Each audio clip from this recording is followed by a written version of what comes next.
আসসালামু আলাইকুম। বাংলাদেশ উন্মুক্ত বিশ্ববিদ্যালয়ের এইচএসসি প্রোগ্রামের মানবিক বিভাগের একাদশ শ্রেণীর ছাত্রছাত্রীদেরকে আমি স্বাগতম জানাচ্ছি অর্থনীতি প্রথম পত্র ক্লাসে। আজকে আমার ক্লাস নং 2। আমাদের কেন্দ্র হচ্ছে কর্ণফুলী এজে চৌধুরী কলেজ। আজকের তারিখ 2/7/2021। প্রিয় ছাত্রছাত্রীরা, তোমরা গত ক্লাসটি করেছো, আজকে এটা আমার দ্বিতীয় ক্লাস। নাজদিন সুলতানা, প্রভাষক অর্থনীতি, কর্ণফুলী এজে চৌধুরী কলেজ। গত ক্লাসে আমি তোমাদেরকে প্রথম অধ্যায় পড়িয়েছি যে অর্থনীতি কাকে বলে, তারপর তোমার অভাব সম্পদ কাকে বলে, এদের বৈশিষ্ট্য, অদৃশ্য হস্ত বলতে কি বুঝো, এই পড়াগুলো। দেখো, আজকে পড়াবো ব্যষ্টিক ও সামষ্টিক অর্থনীতি কাকে বলে, এদের মধ্যে পার্থক্য, দুষ্প্রাপ্যতা ও নির্বাচন কাকে বলে, মৌলিক অর্থনৈতিক সমস্যা বলতে কি বুঝো, বর্ণনা করো।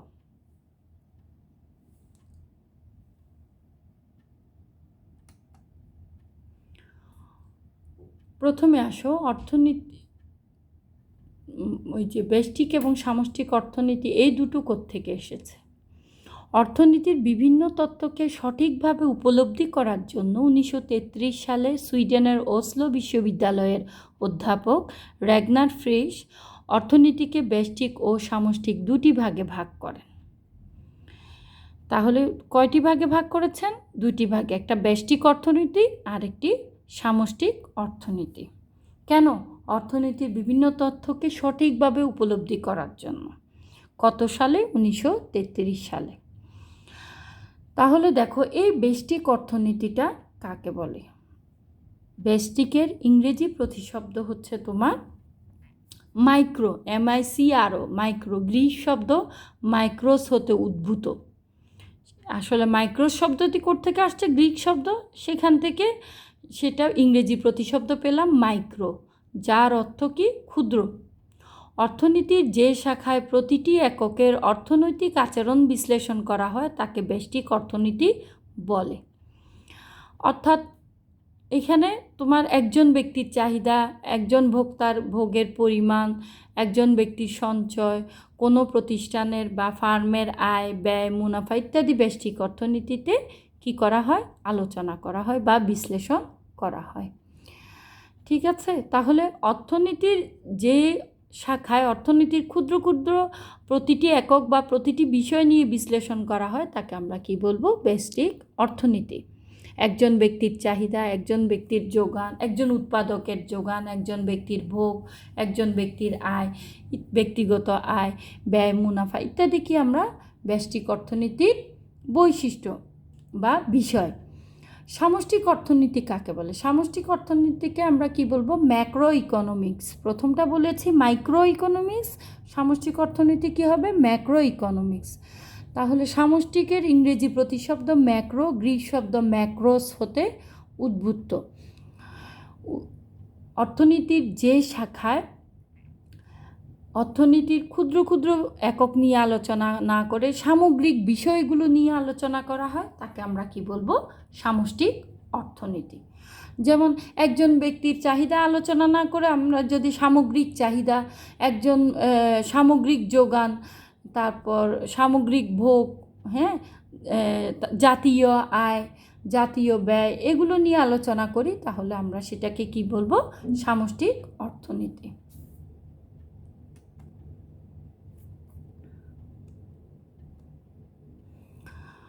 দেখো, সামষ্টিক অর্থনীতি আর ব্যষ্টিক অর্থনীতির মধ্যে পার্থক্য আছে। সে পার্থক্যগুলো আমি তোমাদেরকে সংজ্ঞা থেকে আলোচনা করে দিতে পারি। সেটা কি? তোমার আগের স্লাইডে যাই, যে ব্যষ্টিক অর্থনীতি। ব্যষ্টিক অর্থনীতির ইংরেজি প্রতিশব্দ কি? মাইক্রো, গ্রিক শব্দ মাইক্রো হতে উদ্ভূত, এটা প্রথম। আর ম্যাক্রো শব্দটি ইংরেজি ম্যাক্রো ইকোনমিক্সের ম্যাক্রো শব্দটি গ্রিক শব্দ ম্যাক্রোস হতে উদ্ভূত, এটা। যার অর্থ বৃহৎ। তাহলে একটার অর্থ ক্ষুদ্র আর একটার অর্থ বৃহৎ।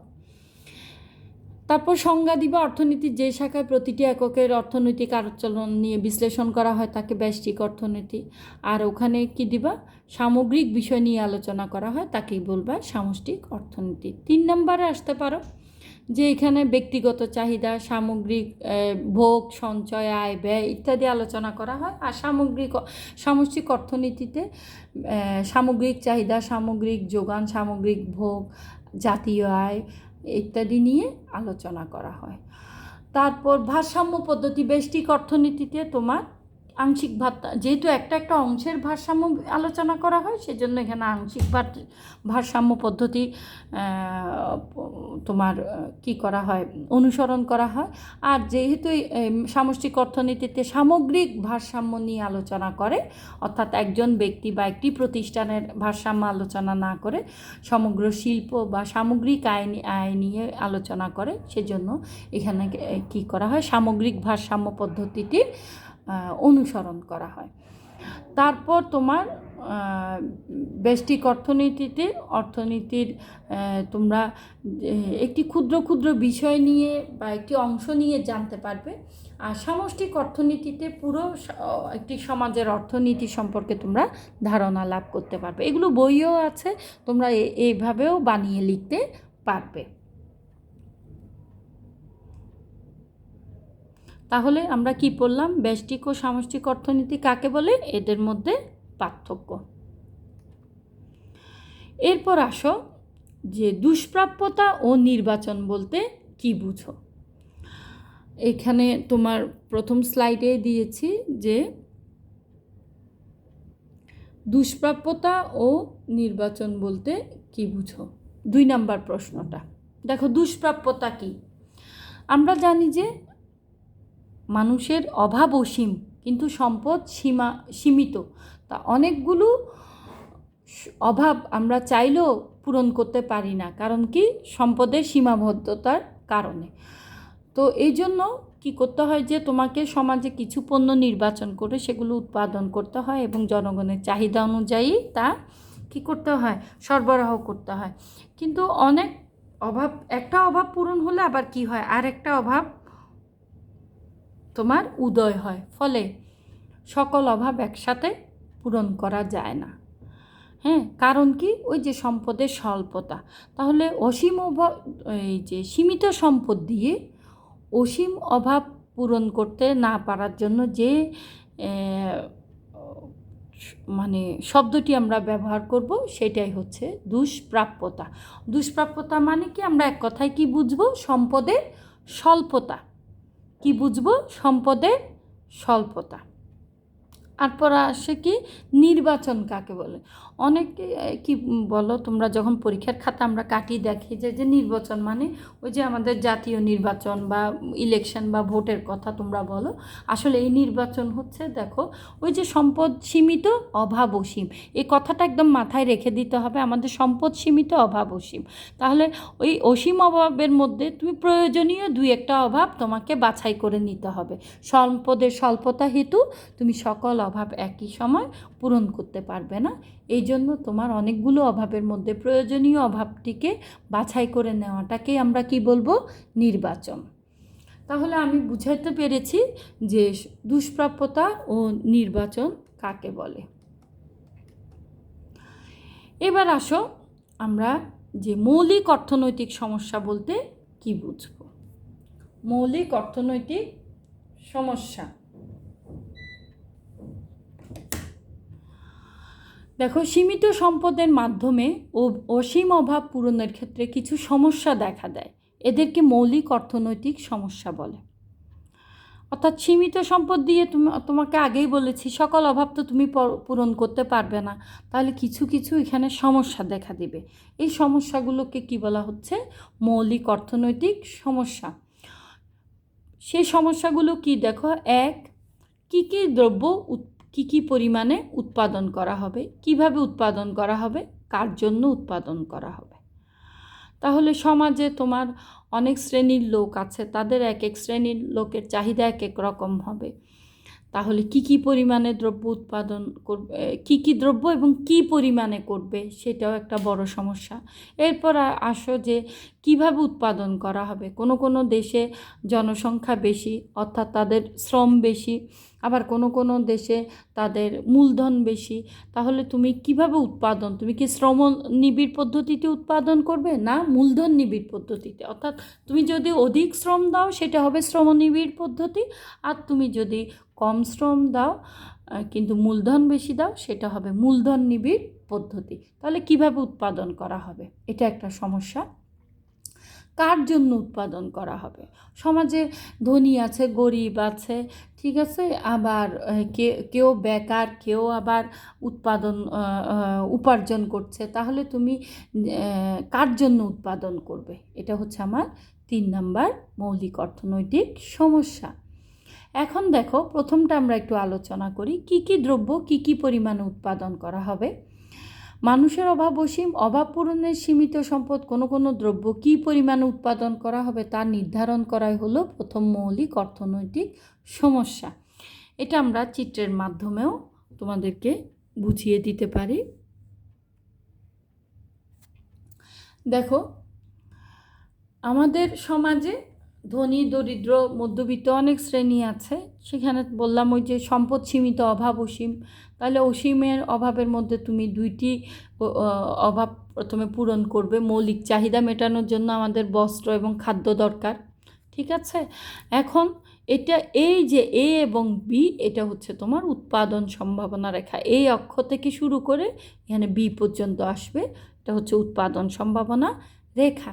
এই রেখাটি আমি আগামী ক্লাসে আঁকানো শিখিয়ে দিব, যার ফলে তোমরা অনেক কিছু, এটা আলাদা প্রশ্নও আছে, উৎপাদন সম্ভাবনা রেখা কাকে বলে, কিভাবে আঁকতে হয়।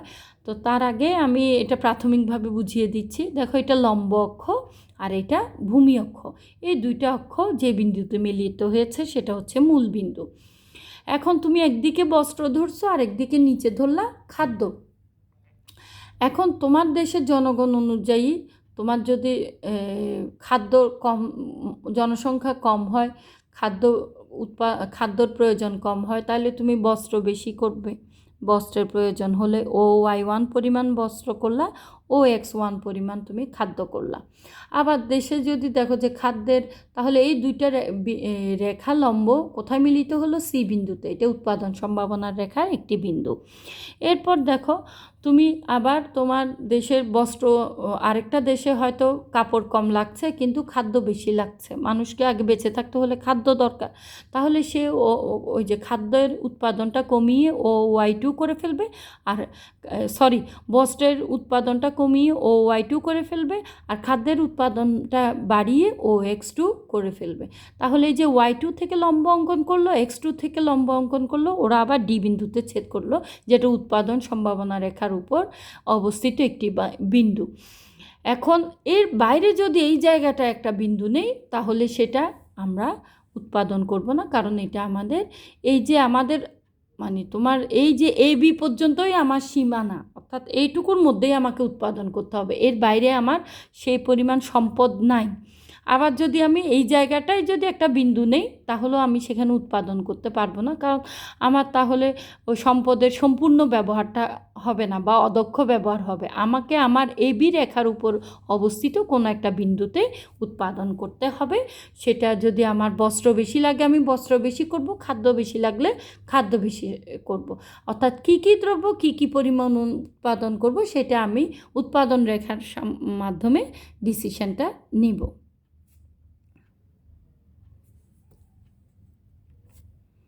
এটা যেহেতু চিত্রটা তোমাদের কাছে নতুন, তাই একটু মাথা ঘোরানোর জন্য দিলাম। এরপর আসো, কিভাবে উৎপাদন করা হবে, কিভাবে উৎপাদন করবা। এখানেও একটা লম্ব অক্ষ আছে, দেখো এটা ভূমি অক্ষ। লম্ব অক্ষে পরিমাপ করলাম মূলধন, এগুলো বইয়ে আছে, আর ভূমি অক্ষে পরিমাপ করলাম শ্রম। 2টা অক্ষ যেখানে যুক্ত হয়েছে সেটা হচ্ছে মূল বিন্দু। আর IQ হচ্ছে সম উৎপাদন রেখা, আইসোকোয়ান্ট, এটা কি সম উৎপাদন রেখা। এগুলো পরে পড়বে হয়তো, সামনের উৎপাদন চ্যাপ্টারে আছে।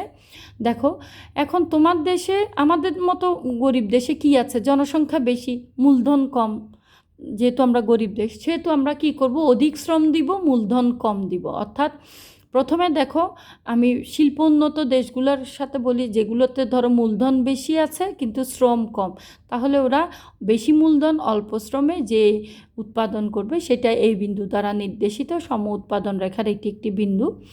এরপর আসো, ওদের দেশে যদি আবার জনসংখ্যা বেড়ে যায়, মূলধন কমে যায়, বা আমাদের মতো দেশ হয়, তখন কি হবে, ওরা মূলধনটা কমিয়ে দেবে, তখন এরা শ্রম বেশি ব্যবহার করবে। যখন শ্রম বেশি ব্যবহার করবে, অর্থাৎ L1 থেকে শ্রম L2 ইউজ করবে, মূলধন K1 থেকে K2 কমিয়ে দিবে, তার মানে তার শ্রম উৎপাদন ব্যবস্থাটা কি, শ্রমনিবিড় পদ্ধতি।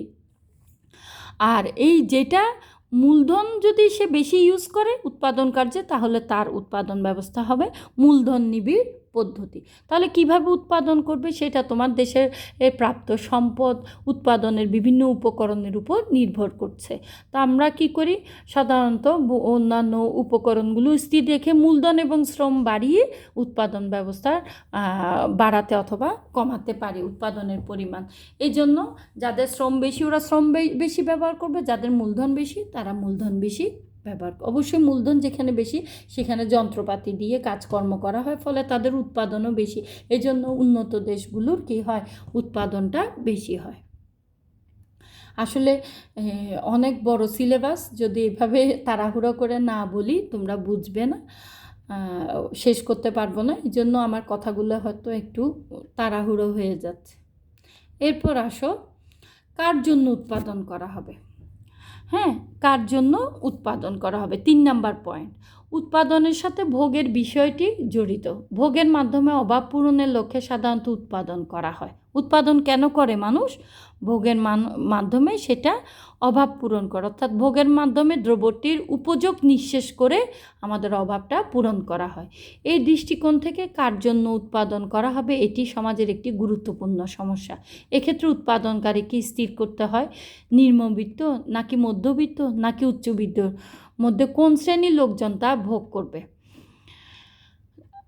অর্থাৎ দেখো, আমি যদি খালি বিলাসজাত দ্রব্য সামগ্রী যেমন পোলাওয়ের চাল, ভালো এসি, ফ্রিজ, টিভি এগুলো যদি উৎপাদন করি, তাহলে এগুলো তো নিম্নবিত্ত মধ্যবিত্ত ক্রয় করতে পারবে না। কারা করবে, উচ্চবিত্তের লোকগুলো। তাহলে ওরা খাবে, আর এদিকে নিম্নবিত্ত মধ্যবিত্তগুলো না খেয়ে মারা যাবে। তাহলে আমাদেরকে সমাজে সবার কথা চিন্তা করে আমাদেরকে উৎপাদন কার্য পরিচালনা করতে হবে। এরপর আসো, কারণ কি, সমাজের কল্যাণ সর্বোচ্চ করাই হলো মূল লক্ষ্য। আবার উৎপাদিত দ্রব্য সকল শ্রেণীর মধ্যে সমভাবে বন্টন হচ্ছে কিনা তাও দেখতে হবে। সেটা কেমন, দেখো, একটা শ্রেণীতে একটা পরিবারে ধরো একজন উপার্জনক্ষম ব্যক্তি, কিন্তু কর্মক্ষম আছে আরও 3 জন, কিন্তু ওরা 6 জন মানুষ ওই একজন উপার্জনক্ষমের উপর কি করে, তোমার নির্ভর করে তাদের জীবন নির্বাহ করছে। কিন্তু এখন তুমি একজন ব্যক্তি যখন সে আয়টা করে, উৎপাদনের উপকরণগুলো যখন ভোগ করে, তখন তার একজনের জন্য সেখানে দেওয়া হয় একজনের আয়, কিন্তু সেটা আবার ওই বাকি 5 জন ভাগ করে নিয়ে ফেলে। এখন যদি তুমি সমভাবে বন্টন চাও, তাহলে কি হবে, ওই 5 জন কোনো খাবার পাবে না, শুধু একজন পাবে। কিন্তু এটা আবার তোমার ন্যায় নীতির দিক থেকে আবার এটা ঠিক নয়, কারণ আবার সমাজে কিছু লোক তাহলে শুধু যারা ইনকাম করছে তারা খাবে, আবার কিছু লোক অভুক্ত অবস্থায় থেকে যাবে। তাহলে তুমি কি সেখানে সমভাবে বন্টন করবে, নাকি তুমি এটা করবা যে ওদের মধ্যে ন্যায়ভাবে বন্টন করবা? এই বিষয়গুলো তোমাকে যখন উৎপাদন কার্য পরিচালনা করতে হয় একটা দেশে, তখন সরকার বা সবাই কি করে, এই কথাগুলো তোমার চিন্তা ভাবনা করেই উৎপাদন কার্যটা পরিচালনা করা হয়। এই জন্য কি হয়, যে কার জন্য উৎপাদন করা হবে, এটি একটি বড় সমস্যা হয়ে দাঁড়ায়।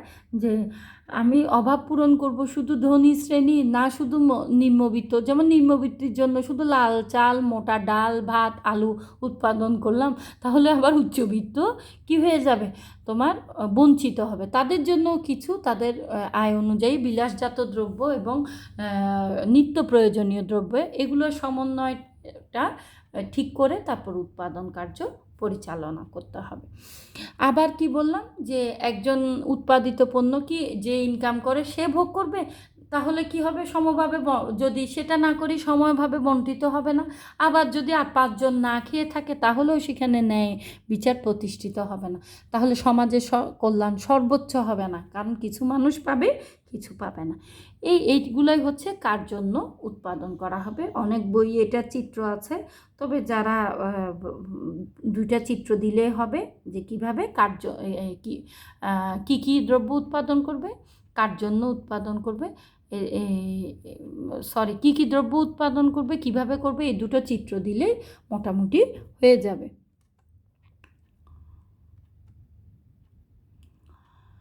তাহলে তোমরা আজকের পড়া কি পড়িয়েছি, ব্যষ্টিক সামষ্টিক অর্থনীতি কাকে বলে, এদের মধ্যে পার্থক্য, তারপর 2 হচ্ছে তোমার দুষ্প্রাপ্যতা ও নির্বাচন কাকে বলে, 3 সমাজের মৌলিক অর্থনৈতিক সমস্যা বলতে কি বুঝো, সমস্যাগুলোর বর্ণনা। তো আশা করি আমি একটু তাড়াতাড়ি বলি, কারণ পড়াগুলো হচ্ছে তোমার অনেক লেন্দি, অনেক বড় বড় পড়া বাকি আছে। তো কেউ যদি দেখো যে তোমরা চিত্রটা আঁকতে পারছো না, কি করবা, আমাকে একটু নক করবা। নক করলে আমি তাকে ব্যক্তিগতভাবে মেসেঞ্জারে বা মাধ্যমে তোমাকে, ভিডিওর মাধ্যমে তোমাকে এটা পাঠিয়ে দিতে পারবো। তো আজকে এই পর্যন্ত, ধন্যবাদ।